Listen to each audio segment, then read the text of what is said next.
అధికార కాంగ్రెస్ పార్టీని ఫుల్లుగా టార్గెట్ చేశారు టీబీజేపీ చీఫ్ రామచంద్రరావు.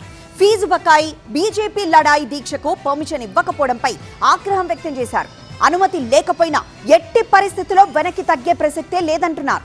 అంతేకాదు, రాహుల్ గాంధీకి సైతం రామచంద్రరావు సవాల్ విసరడం హాట్ టాపిక్ గా మారింది.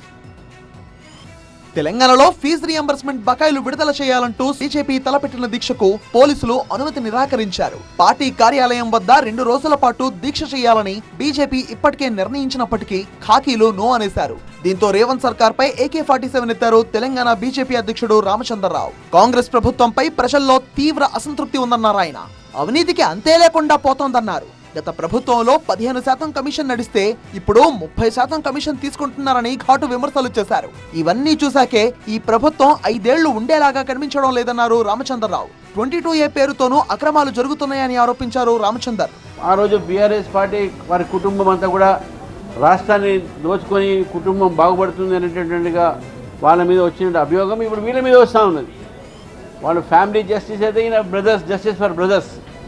ఈ రకమైనటువంటి ఒక పరిపాలన ఈరోజు. గత ప్రభుత్వం 10 నుంచి 15% తీసుకుంటే ఇప్పుడున్న కాంగ్రెస్ గవర్నమెంట్ 30% ప్రభుత్వం అయిపోయింది. వీళ్ళ పనితీరు చూస్తుంటే వీళ్ళు 5 సంవత్సరాలు నడిపేటట్టు లేదని చెప్పి భావిస్తాను. విద్యార్థులతో ముఖాముఖి కార్యక్రమాలు నిర్వహిస్తున్న విపక్ష నేత రాహుల్ తీరుపైన రామచంద్రరావు మండిపడ్డారు. తెలంగాణ యువత కాంగ్రెస్ మీద గుర్రుగా ఉందన్నారు. విద్యార్థుల సమస్యపై ఎక్కడో సభలు పెట్టడం కాదు, దమ్ముంటే హైదరాబాద్ లో పెట్టాలని సవాల్ విసిరారు రామచంద్రరావు. మొత్తంగా కాంగ్రెస్ టార్గెట్ గా తీవ్ర విమర్శలు గుప్పించడమే కాదు, రాహుల్ గాంధీకి సైతం రామచంద్రరావు సవాల్ విసరడం హాట్ టాపిక్ గా మారింది. మరి ఈ ఇష్యూపై అధికార పార్టీ నేతలు ఎలా స్పందిస్తారో చూడాలి.